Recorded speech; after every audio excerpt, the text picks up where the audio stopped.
Good evening. And welcome to Q&A and the Sir John Clancy Auditorium at the University of New South Wales. I'm Tony Jones, answering your questions tonight. The co-chair of the Bill and Melinda Gates Foundation, Bill Gates. Please welcome our guest.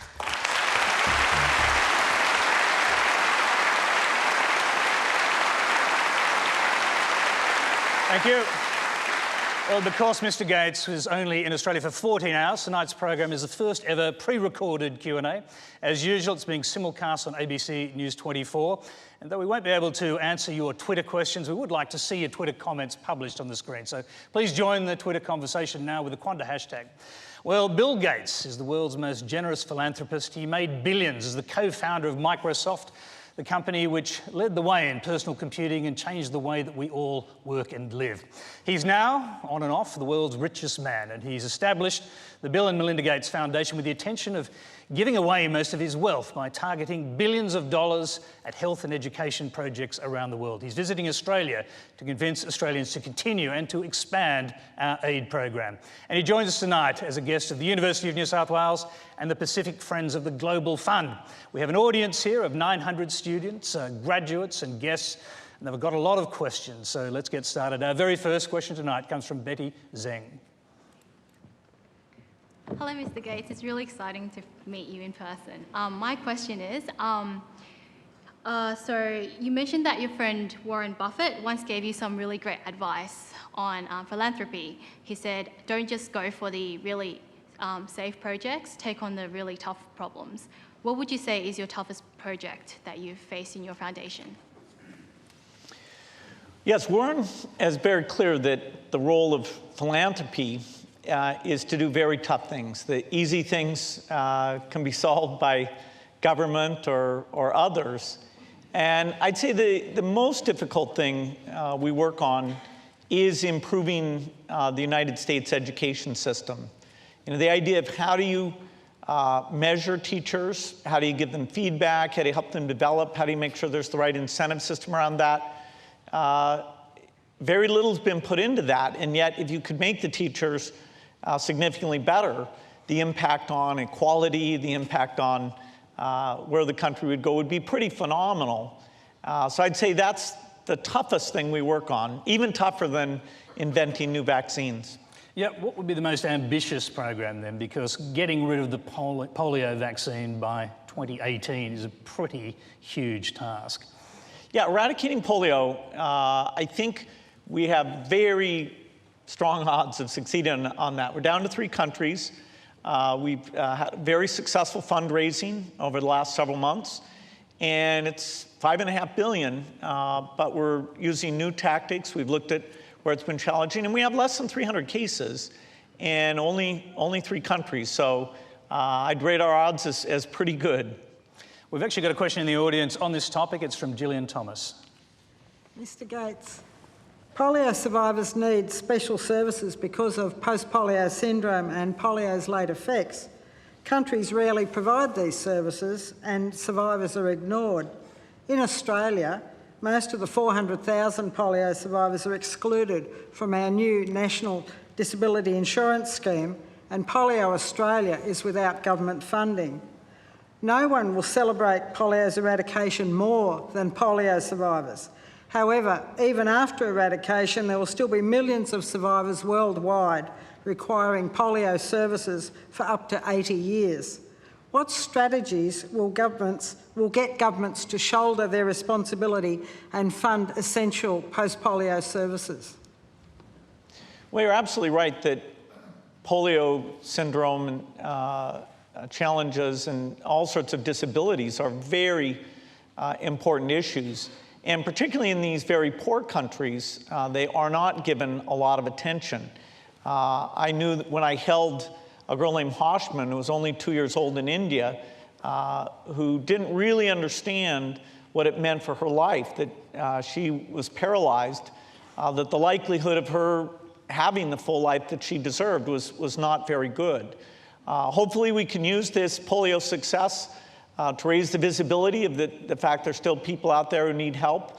But first and foremost, we want to make sure that no one else has to go through that, and that's where we're very close, and it will free up a lot of money for other health activities. Gillian, can I just come back to you for your response to that? I mean, I understand you are a polio survivor yourself, and I must say I'm quite shocked to hear that you're not covered by the disability care scheme. No, unfortunately, it's the age 65 cut-off that's going to exclude us, because the polio vaccines came out about getting on for 65 years ago, and I got polio 5 years too soon, unfortunately. Is there a way of dealing with this issue? I mean, could you use the money you save once you eradicate the disease? I think you're talking about billions of dollars in savings. Could that be used to help the survivors who are living on? Yeah, well, certainly, the health funds are fungible, and so every country will look at what they're doing on disability and other things, and hopefully it keeps polio in the forefront.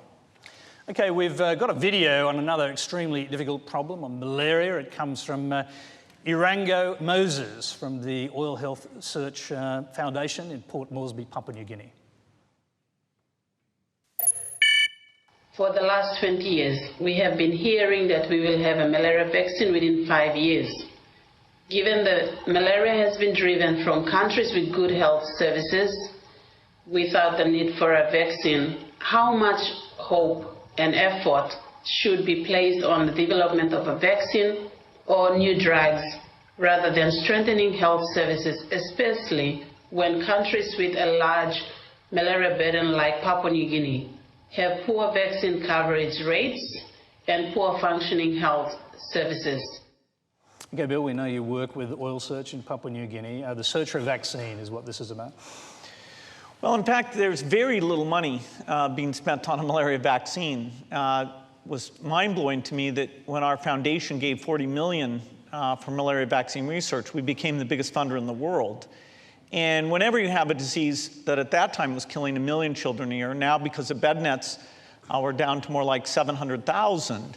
The idea that the world can't take even 10% of what it spends on, say, a baldness drug and put it towards a malaria vaccine seemed pretty stunning to me. And yet the people who suffer from malaria don't have a lot of money, and so their voice in the marketplace is very weak. So only through government research or foundations will we pull that money together. Now, I'm quite optimistic that we understand enough about malaria. We can do what are called challenge models that will eventually come up with one. And in parallel, though, we're also coming up with better drugs, and drugs that are far less expensive. There's a drug that's been worked on here in Australia that will be a single-dose drug. And so the compliance, the need to come back to the health service and take the multiple doses, the side effects will be eliminated. So a lot of the innovation lets you do delivery even in very tough places, where PNG is one of the toughest places to deliver health interventions. Okay, we've got a lot of questions to get to. The next one comes from Charlotte Regan. How justifiable do you think it was for the federal government to blame a lack of predicted revenue for delaying their anticipated increase in foreign aid? Well, the key thing I see is the incredibly positive impact of foreign aid. If we look at how we're saving children's lives, getting reproductive health tools out to women where they choose to have less children voluntarily, improving seeds so that farmers can grow enough for their kids to eat, to have the nutrition to succeed at school, it's phenomenal. And yet, because these programs are far away, a lot of people don't recognize the impact of what even 0.5% can do. And so Australia is to be thanked for the fact that its aid budget has gone up. And in a sense, the sooner you get to 0.5%, the bigger impact you're going to have. So I was disappointed at the delay, but the trend is still pointing in the right direction. We've heard your diplomatic answer to this a few times today, but I understand, in truth, you were pretty angry when you heard that Australia was shirking its promise to actually do this. Is that true? No, I don't tend to get angry. I don't think that's very constructive. I think if people could all visit, it would make a difference. And that's why those who do get a chance need to come back and witness it and make people feel good about what's being done. Certainly the world economy is such that all these development budgets are under pressure. In fact, the deficits and debt levels in other countries are very, very high, and yet some of them, like the UK, are continuing to make very significant increases, moving up, in their case, to 0.7%. And it's always significant when someone of your stature comes to persuade our leaders behind closed doors. Now, you're known as a mathematical genius. Given Australia's electoral math, how important was it that you came to see Tony Abbott? Well, I'm not a pollster, and I saw both parties at length today. But we know you can add up, and so can most of the people in this room. And the strong likelihood is he'll be the Prime Minister by the end of this year. So I'm wondering, behind closed doors, did you get a commitment from him? Well, I spoke as somebody with expertise. I'm not an Australian voter, so I don't get to ask for things. But these are things where I've taken, the money that I've earned and decided to get behind them. And so whenever you have a management mentality, hearing from a business type person why they think this is the very best way to spend money, I think, a little bit you realize, hey, it's not soft thinking. It's not just that these are sad causes, it's because of the real change. And was he receptive to your arguments? He couldn't have been nicer. Yes, okay. He's a politician. The next question. Well, I didn't ask him to write a check or anything. Perhaps next time you could. All right. Well, the government in power did announce today an extra $80 million for polio, which is absolutely phenomenal. Yeah. Okay.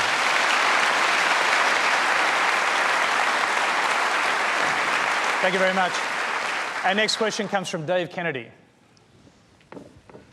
The Bill and Melinda Gates Foundation has given $18 million to the Kirby Institute, UNSW, to conduct HIV/AIDS research. Following on from that, Chuck Feeney's foundation gave $10 million to help build new facilities for the Kirby Institute, UNSW, to help do that research. Now, we are thrilled, I'm thrilled as an Australian, that the American billionaires are coming here and helping us with all of this medical research funds.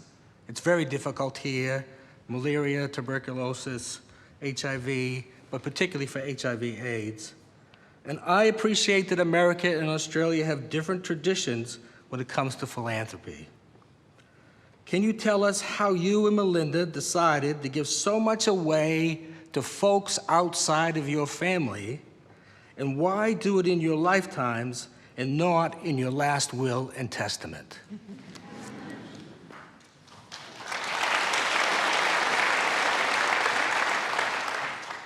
Well, Chuck Feeney, who you mentioned, is one of the great philanthropists of the age, and I encourage everybody to look at his example. He's pretty much given away 99% of his money to phenomenal things, and it's really a great example that both Melinda and I have learned from. When you're lucky enough to have substantial wealth, what are the possibilities? You can build a pyramid. You can have 400 people fan you.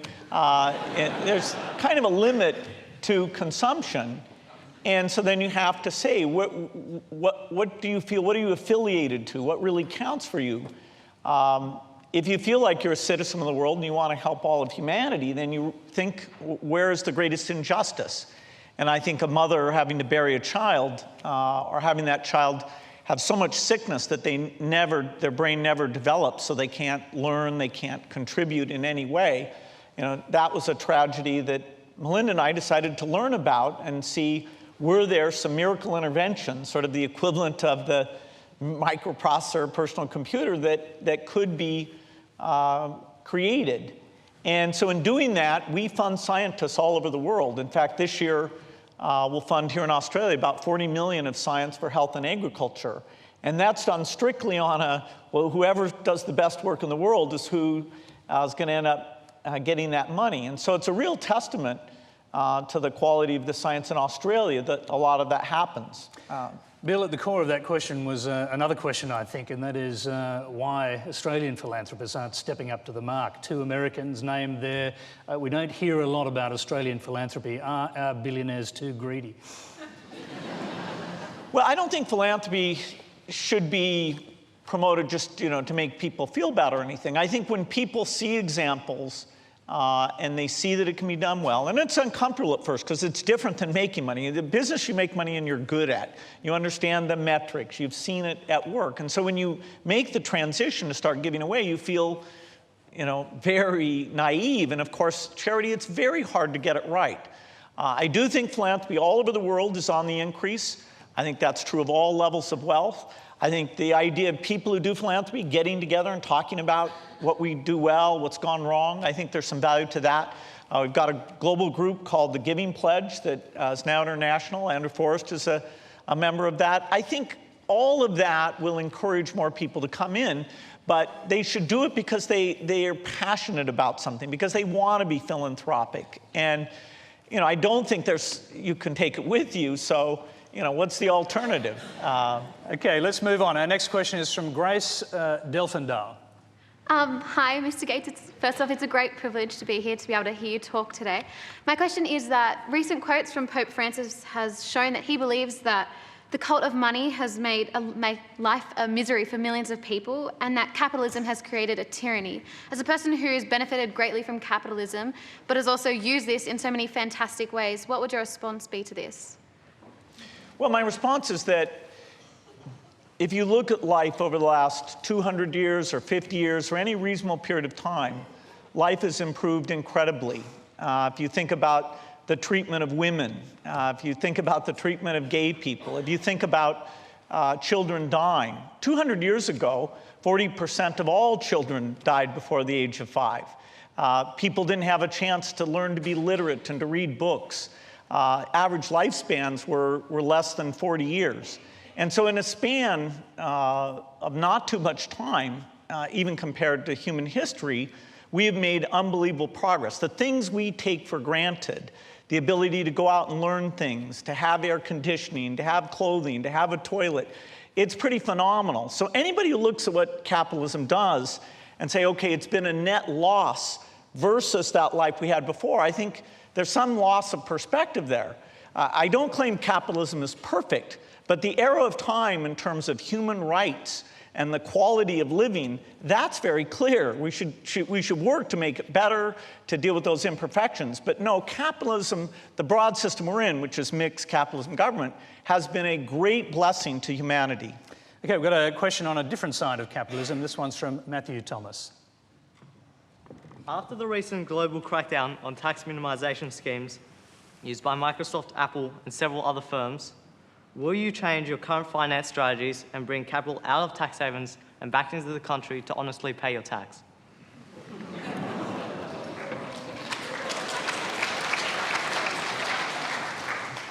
I hope I heard that. I could repeat it for you. Yeah, I'm one of those rare people who's actually for taxes. I paid over $6 billion in taxes in the United States gladly. I feel like the services I get from the government are extremely worthwhile. And all those tech companies, as far as I know, are absolutely following all the rules about taxation. They are also, fairly big taxpayers. So if somebody wants those companies to pay a higher percentage of profit in taxes, they should change the rules and make that happen. I think it's great that that debate's taking place, but it's not incumbent on those companies to take shareholder money and pay huge amounts that aren't required. You really need to have the rules say what the mechanism is if you want to make that a greater source of tax collection. According to the Senate committee who are looking at this, and they accused Apple of being one of the biggest tax dodgers in American history. I mean, according to them, these tax minimization schemes are not ethical. They may be legal, but they're not ethical. And in Microsoft's case, they saved $4.5 billion over a couple of years of money they otherwise would have paid for taxes to pay for health and education and so on. Do you think that's justifiable?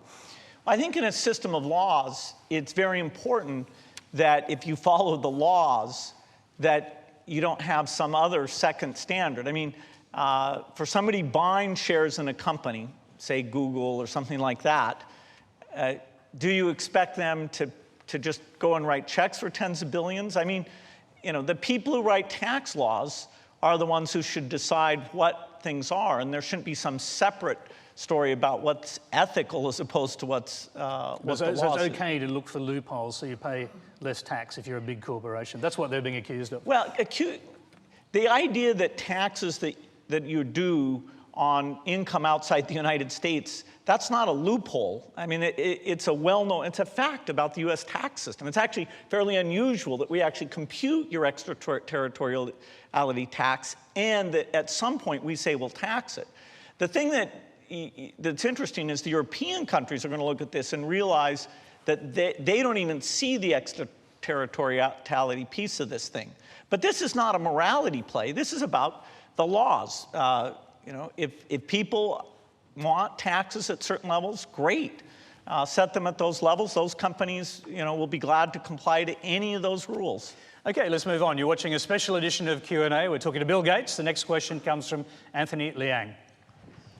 Hi, Bill. You named Susan Cain's The Power of Introverts as one of your favorite TED Talks.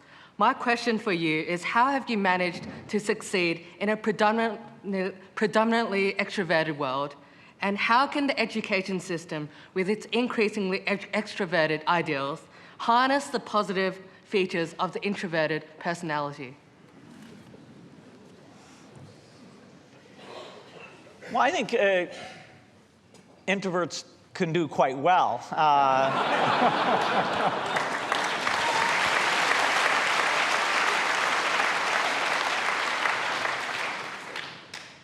I think that there's, you know, if you're clever, you can learn to get the benefits of being an introvert, which might be, say, being willing to go off for a few days and think about a tough problem, read everything you can, push yourself very hard to think out on the edge of that area.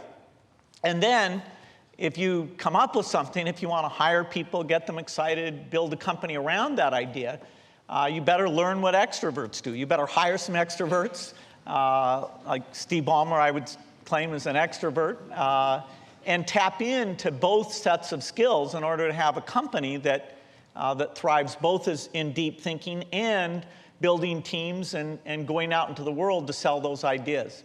We've got a related question. It comes from Elena Yang. Mr. Gates, thank you for answering my question. You used to lack self-confidence and were socially awkward in your teenage years. How did you eventually find a solid self-identity and confidence within yourself?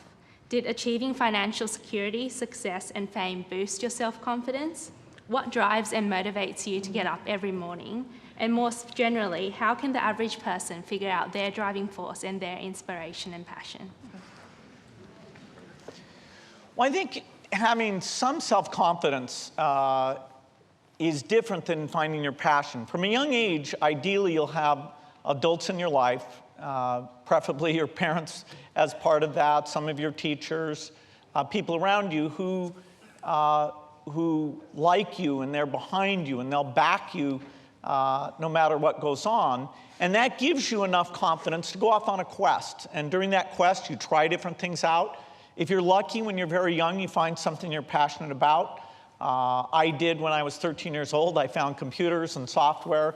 It took me another 5 years to figure out that was my life's primary work.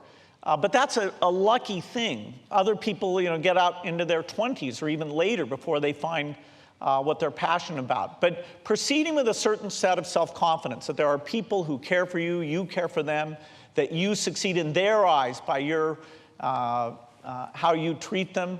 I think that's pretty basic, and it gives you the platform on which to try out new things, to fail. You know, at first you're not going to succeed in various things. So self-confidence is primary, and then finding your passion is an adventure, a quest that may take time, and it may switch over the time of your life. But those deep relationships will let you pursue it with vigor. I don't want to bring us down a peg or two, but is it true you spent 2 weeks working up the courage to invite a girl to the school prom? I don't know how long it took me, but she did turn me down. Okay, our next question is from Rita Da. Mr. Gates, affordability of medicine is one of the key issues facing many of the poorest people in societies across both the developing and the developed worlds. One of the catalysts is the long-term patents issued to pharmaceutical companies that at the end of the day operate for profit. As an astute businessman, an innovator, and a philanthropist, do you believe that such mechanisms are critical to drive innovation in the field of medicine? Or are these simply market-distorting mechanisms that help create monopolies? if patents are indeed necessary or indispensable, what needs to change in the system to make medicine accessible to those who need it the most?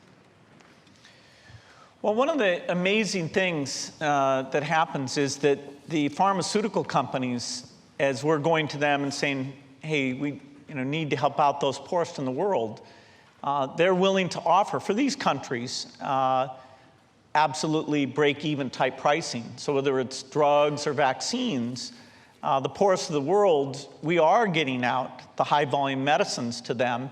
In fact, we go to the companies and we offer to take the risk, we do volume commitments, and we're constantly getting those prices down. We use competitive tenders, and so we've gotten companies from all over the world, including low-cost Indian manufacturers, to come in and get the prices down to the lowest level possible.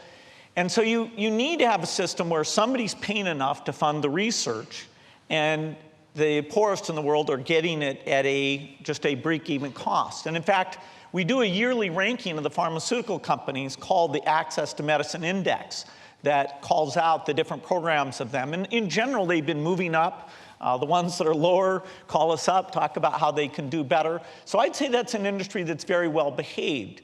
Now, it doesn't mean that we've magically figured out exactly how to do the tiered pricing.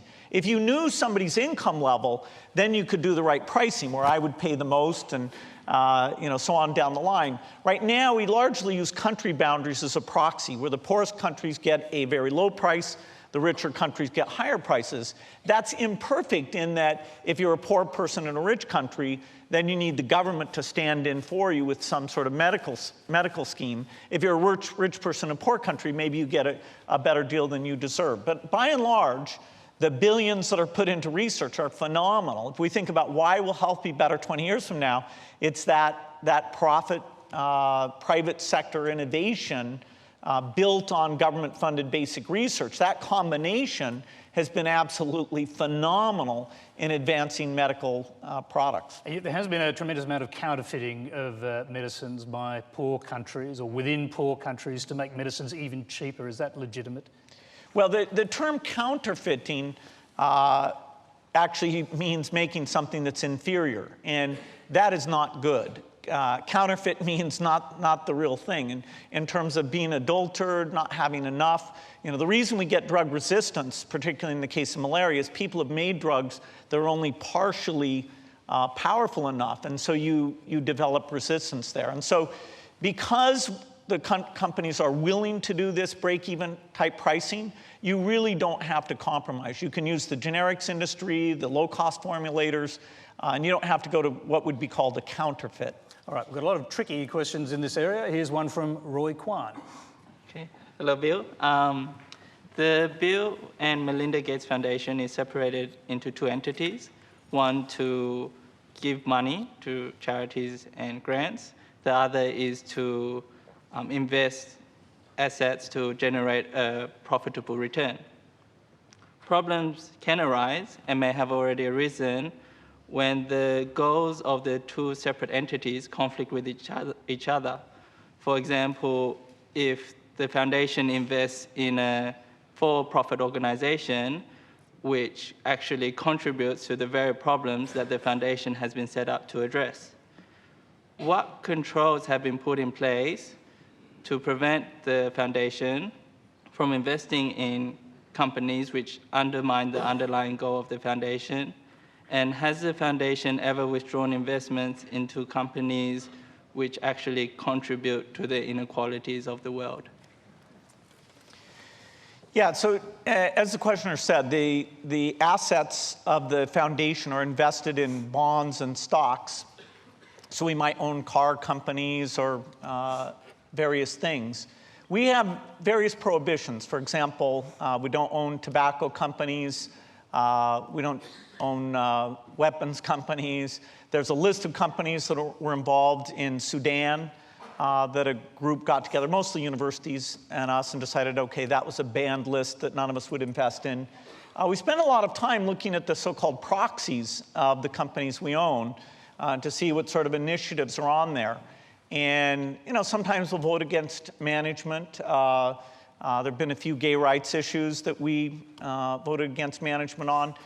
But we don't pretend that the nature of our investments, in and of themselves, that's the good we do for the world. So, for example, we've from time to time owned U.S. government bonds.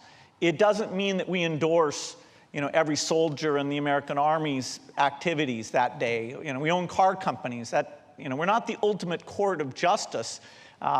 We simply buy investments that are properly and policed by governments, and then we do our good work through our donations. And so from time to time, a car company will do something wrong, or a bank might make a bad loan, or... Well, you had this investigation by the LA Times in 2007, which was one of the darker moments in terms of publicity for the foundation. I wouldn't say that. Well, they suggested that you were investing millions... They suggested they wrote a great article. Why did they suggest that? They wrote it was brilliant. They wrote saying you're investing billions in Shell, in Exxon, in Chevron, in total, these oil companies which were blanketing the Niger Delta with pollution, while at the same time, and making children sick, they said, while at the same time you were doing your vaccine programs in the same area. And they said these two things contradicted each other. So did you actually change practices after that? No, those oil companies are not out to make children sick, and nor is, whether we own 0.1% of them going to save any children's lives. So we're in a world of cause and effect. When we buy vaccines and get them out there, we're into saving lives. We're not into patting ourselves on the back that, oh, we don't own shares in that company. The most controversial thing we own are U.S. government bonds. I mean, I disagree with a lot of things the U.S. government does, and so how can I own their bonds? I've even owned Australian bonds. I mean, so no, I do not endorse every action of things that I own investments in, but nor are we the court of justice. We're not going to take our 1,000 people who are malaria experts, TB experts, and sit and go around and look at every oil company employee. I happen to know something about the Niger Delta situation that I don't blame them as actors at all, but the general point is that we're about our grants, and otherwise we're just a typical investor where the governments are setting the rules. Okay, let's move on. Our next question is from Kashfia Rahman. I hope my voice doesn't crack now. Mr. Gates, Dead Aid, book by Tambisa Moyo, illustrates that giving more aid in Africa over the course of the years did not alleviate poverty. Instead, it kept the economy crippled, with governments asking for more aid. This flow made a cycle of aid giving, which resulted in nothing productive, and it has not been used to solve the immediate, nothing except solving the immediate problems, and the money is not being used to make businesses sustainable in Africa. What is the Foundation's view in this regard? So it's obviously a question about whether aid in Africa has had negative consequences. There's been new analysis about that.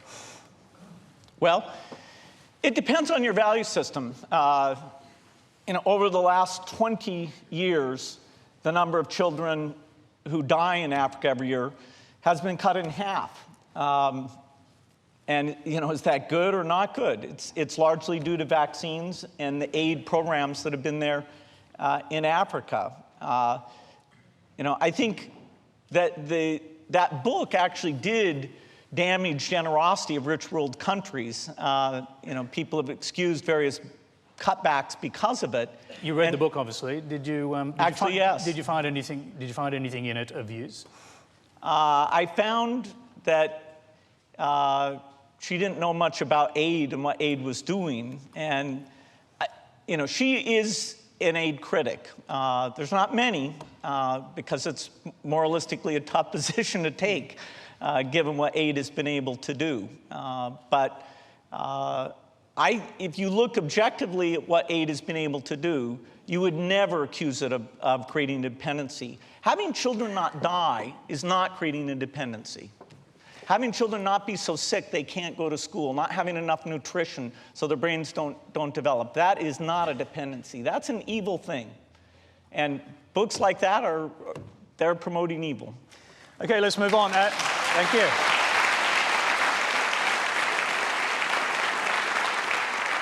Our next question tonight comes from Professor Ian Fraser, whose research led to the development of the HPV vaccine against cervical cancer. Ian.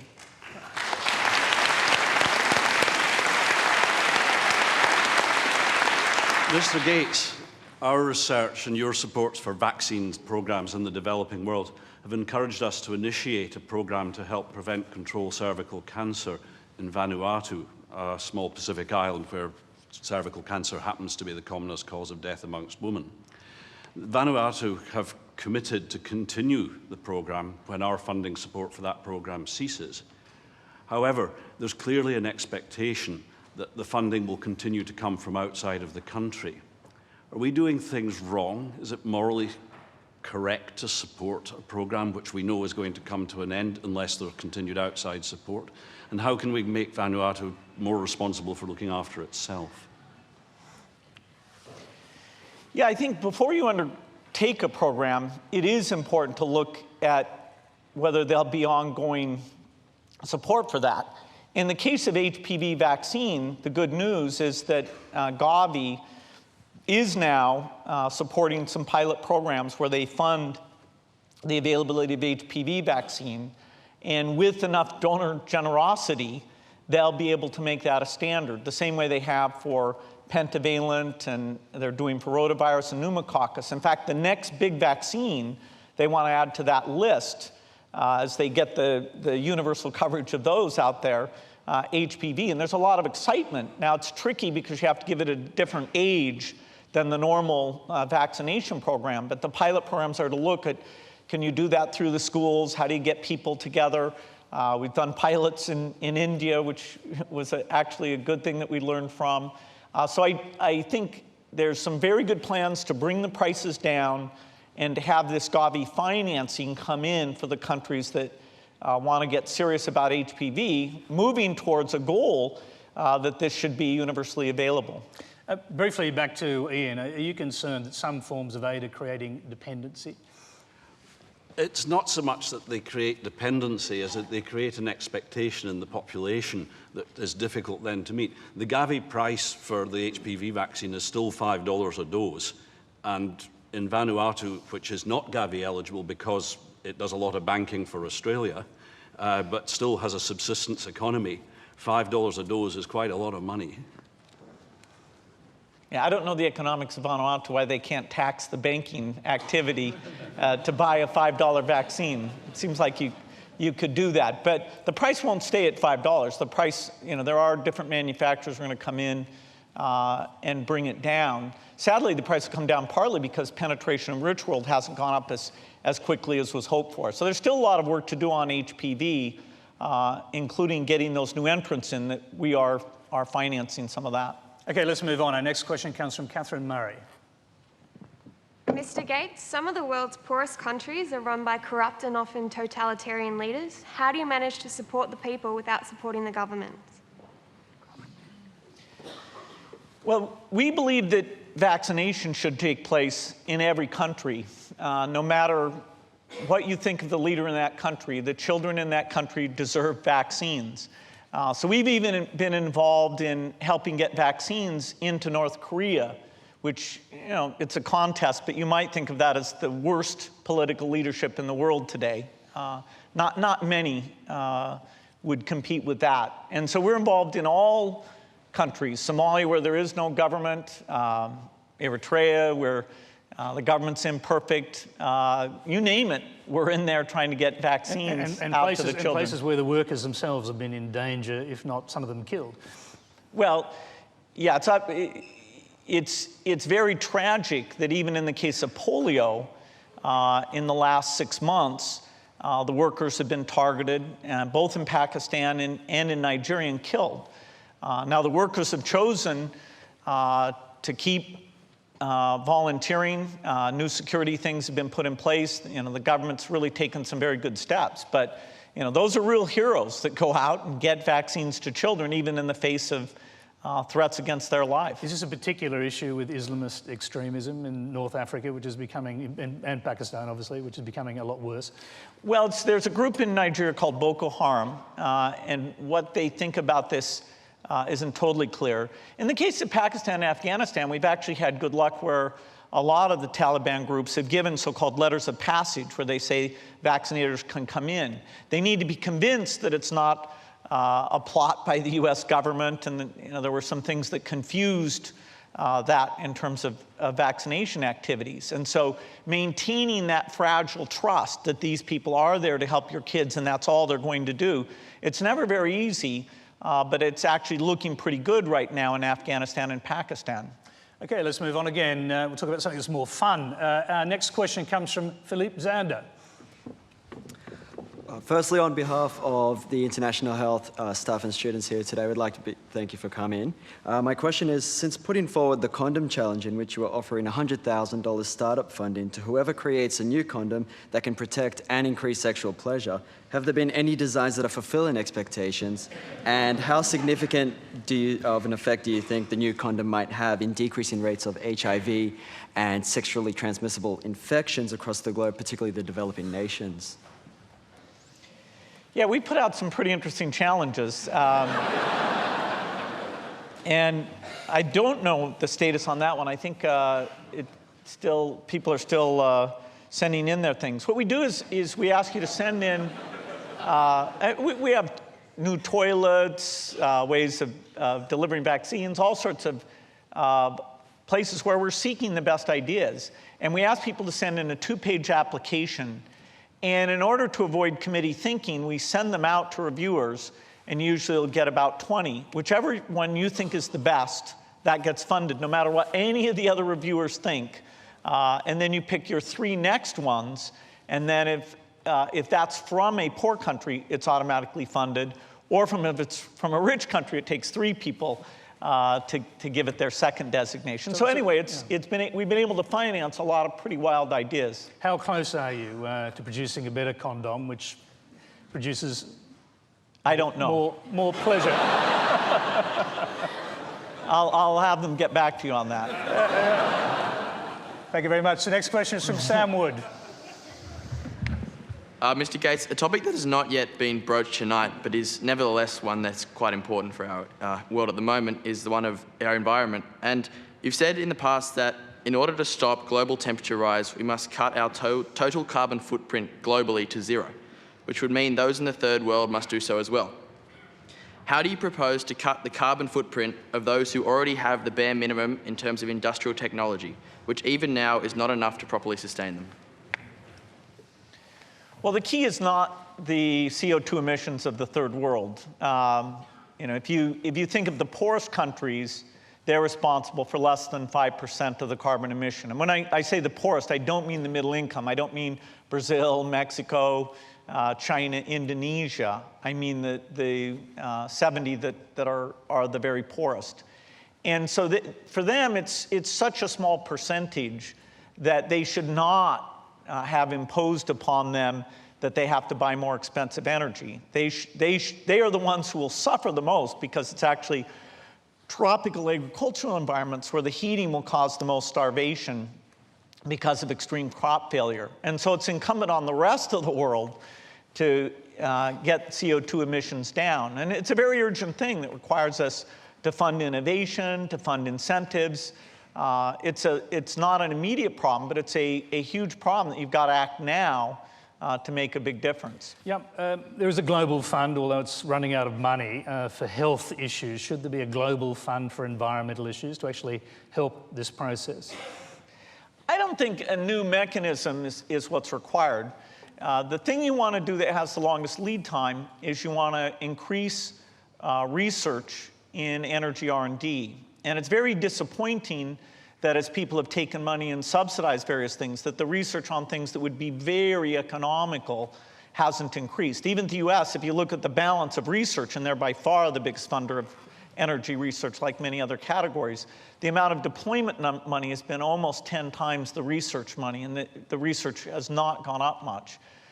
So I'm not sure a new mechanism is what's required. Okay, let's move on. We have another question. It's from Amy Kimball.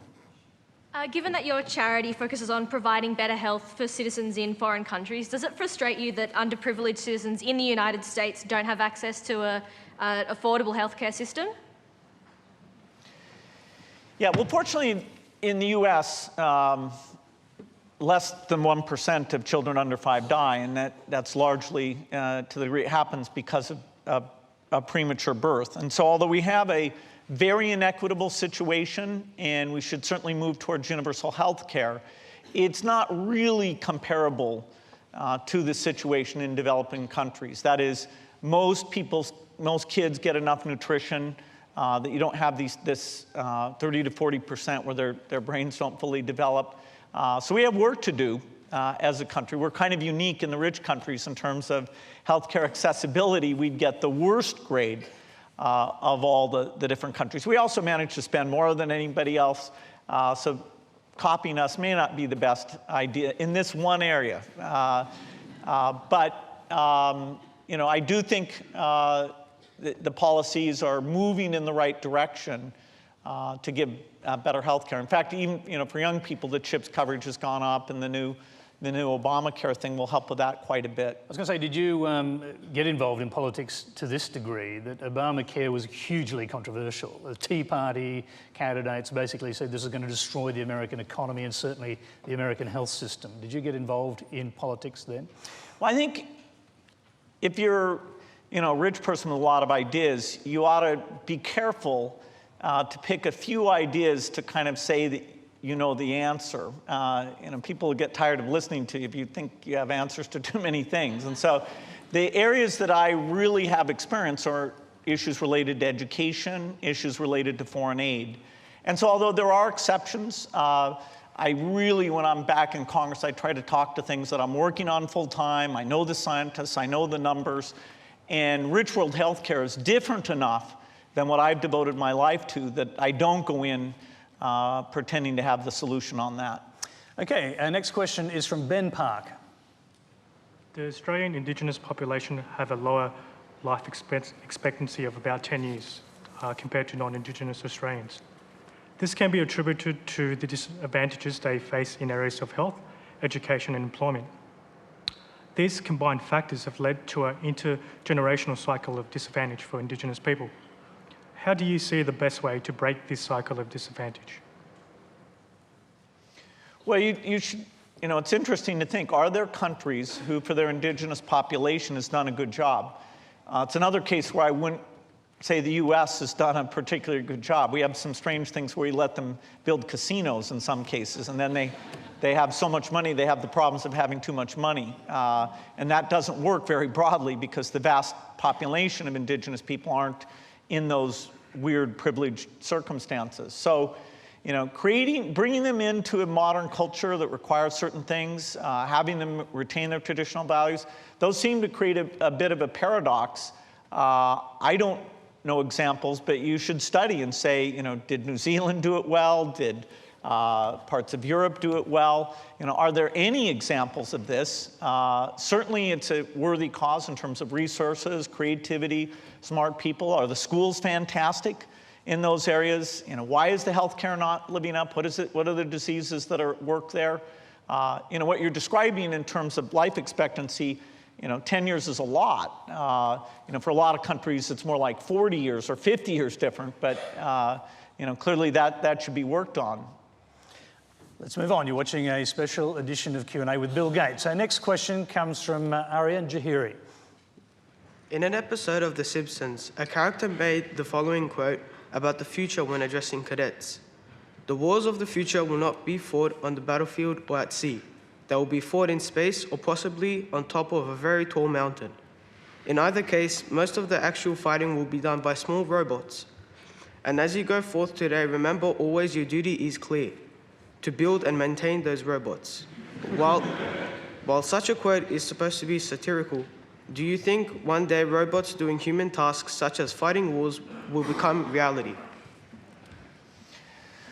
Well, we already have the equivalent of robots doing a lot of things. If you look at how farming was done historically and how it's done today, those are mechanical devices that are helping us out a lot. If you look at what a telephone operator used to do or what a typist used to do, we are proceeding to replace all sorts of rote labor with robots. And this is a progression that with vision, with speech recognition, with greater mobility, will span to a lot of new areas And including warfare, which I think is the point that that young man just made. And indeed, we have drones already, these robots flying over different countries, assassinating people.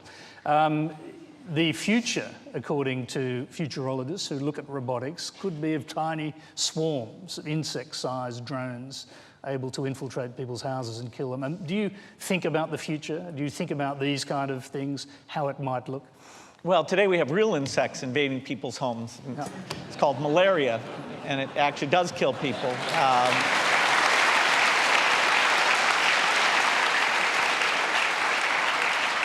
So I have a strange obsession with the present. I don't see robots as something that will lead to more war. We have to be careful to avoid war. In general, the trend has been quite phenomenal in that regard. Violence in general, particularly of that type, less genocide. There's an unbelievable book about this by Steven Pinker that really talks about the trend and how positive it's been. But robots are a good thing. Let's just use them for something other than war. Next question is related to that. It comes from Jessica Lee. Do you ever think that artificial intelligence will ever surpass the human mind? And if so, how would humanity handle it? Well, it'd be very humbling. In certain respects, computers are far faster than we are today. Multiplying, perfect memory. And it's this wonderful auxiliary tool that lets us communicate and create the ability to simulate things. Try out a new car design and see how that's going to work, or a new nuclear reactor, look at how you would design drugs. Computer simulation is this mind-blowing advance that will increase the rate of innovation. And so, I do think that when the computer takes over certain tasks, that'll be tough for us. It will be a long time before you're matching the type of broad judgment that humans exercise in many different areas. When you were younger, you predicted this could happen, that carbon-based life forms might not be unique. Now, over time, the machines are going to get very smart. And like all modern things, we'll have to adjust to that. It's kind of an embarrassment of riches problem as opposed to the opposite that many people worry about in the future. And so I do believe it's a solvable problem. Now we have to avoid climate change and other problems before we'll even have this one to worry about. Sure, but do you think artificial intelligence is doable? Absolutely. And how long do you think that could take? Very hard to predict. At least 5 times as long as Ray Kurzweil says. Okay, the next question is from Tobias Yao. Hi, Bill. Thank you for answering my question. My question is, I was hoping to get your view on the constant use of smart devices by young people, excluding Microsoft products, of course. And how do you teach your kids? Well, in terms of using, when does a kid get a phone? Every parent has to make that judgment. When does a kid get to browse without you're seeing their browsing history? That's something you can talk with your kids about. Make a decision. Do your kids get to go into their rooms and Skype with anyone in any way? Actually, in our household, they are allowed to do that, but there's all these different judgment calls. The main thing that comes off is a kid is overusing the technology, some game or something like that. And actually, for our kids, they haven't gotten to the point where we've had to set limits on it. Now, they all said that every single classmate had phones years before we let them have phones. And we said that was a good experience for them to go through. So, we're viewed as tough parents in terms of letting the kids have stuff at a young age. And then you teach them how to use it well and, expect them to use it responsibly like anything else. Not surprisingly, there's a bit of curiosity about your family and how that works. Zach Solomon has a question for us. You say you don't think it's a good thing for your children to have too much money. You're only giving them a small portion of your fortune, a paltry $10 million. That amount would be life-changing for most. Do you think that your sense of perspective has been skewed by your wealth? Absolutely. I haven't mowed the lawn for a long time. I forget what it's like. I do wash the dishes every night, so there are certain rituals that are worth maintaining. What you'd like to do is have your kids have some freedom to pick what they want to do, but not so much freedom that they can't do something of importance. And that's a hard balance to strike.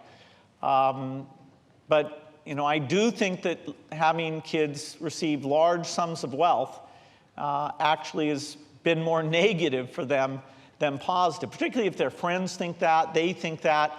I think a kid should grow up knowing that they're going to have to make their own way in terms of finding work, and that they won't be giving out sums of money or just have all the money they'll need. And so far that philosophy has worked very well. I presume you have heard of that robot called the dishwasher.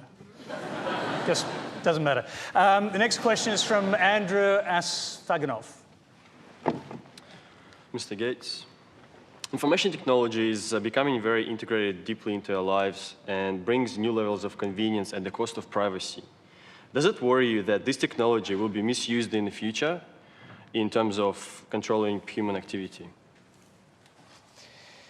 Yeah, as technology advances, there are things like privacy, which we've sort of had implicitly because people weren't very good at gathering information, where society will have to think more explicitly about what are the rules. If you've had a divorce trial, is that transcript generally available? If you've had tickets, should your neighbor be able to find out that you had a speeding ticket? If somebody's going to hire you as a bus driver, should they be able to find out you had a speeding ticket?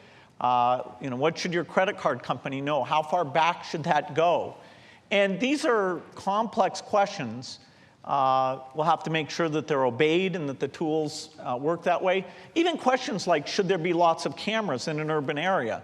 London's chosen to go in a direction where they have lots of cameras. It's actually worked very well for them in terms of stopping crime and improving things. Other cities, including some in the US, have been more reluctant to deploy that technology. And so it is one of the drawbacks against an overwhelming set of positive things in terms of staying in touch, learning, curiosity. Privacy is one of the things we're going to have to make sure we draw the line in the right way. And I think different countries will experiment with different ways of drawing it. When you get terrorists using the technology, you'll tend to say, okay, the state should be able to see a lot. Then when you get periods where that's not happening, then you'll tend to move towards individual privacy. And hopefully we can find a way that we achieve both. You've got time for one last question. This one comes from Andrew Zhang. Hi, Bill. It's a great pleasure to meet you. What are your thoughts on cryonics? Is it something you have personally considered? As a few months ago on Reddit, you mentioned that cheating death is on your bucket list, and you're probably the most viable candidate to beat death. Cheating death is on your bucket list, is that true? No, I'd like to live a long time, but I won't have myself cryogenically preserved or cloned or anything of the kind. Life is a great thing, but you got to make room for the people who come after you. So I won't try and cheat death. Just delay it as long as possible. Well, thank you very much for this hour of your life. That is all we have time for. Please thank our guest, Bill Gates.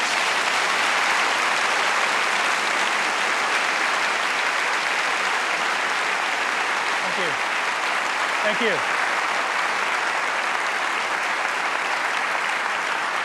Thank you very much. And a special thanks to the Pacific Friends of the Global Fund to Fight AIDS, Tuberculosis and Malaria, and everyone here at the University of New South Wales, including this great audience. Give yourselves a round of applause. You were terrific.